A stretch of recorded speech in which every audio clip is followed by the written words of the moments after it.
મિત્રો, આપણી આસપાસના કેટલાક લોકો શુભચિંતક હોય છે અને કેટલાક વિવેચક પણ હોય છે.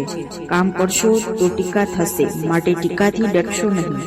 જો તમે ટીકામાં છુપાયેલી સલાહને સમજીને તમારા કામમાં સુધારો કરશો તો મુશ્કેલ લક્ષ્યો પણ હાંસલ કરી શકાય છે. આપણે આપણા તક મજબૂત કરવાની કોશિશ કરવી જોઈએ. તક સાચો હશે તો લોકો આપણી વાત માનશે અને દરેક જગ્યાએ માન સન્માન મળશે. જો કોઈ વ્યક્તિ સતત ખોટા કામ કરતો રહે છે તો સમજી લેવું કે તેના જીવનમાં બહુ જલ્દી દુઃખ આવશે. ખોટું કાર્ય ક્ષણિક સુખ લાવે છે, પરંતુ ભવિષ્યમાં માત્ર દુઃખ જ લાવે છે.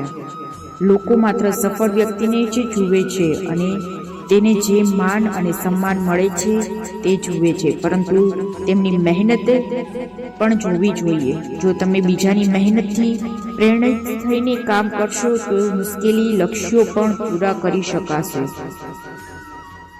જો આપણે આળસ છોડીને ઈમાનદારીથી આપણું કામ પૂરું કરીએ તો આપણા બધા સપના પૂરા થઈ શકે છે. જો તમે આળસ છોડશો નહીં તો તમારા જીવનમાં કોઈ સકારાત્મક પરિવર્તન નહીં આવે. રાધે રાધે.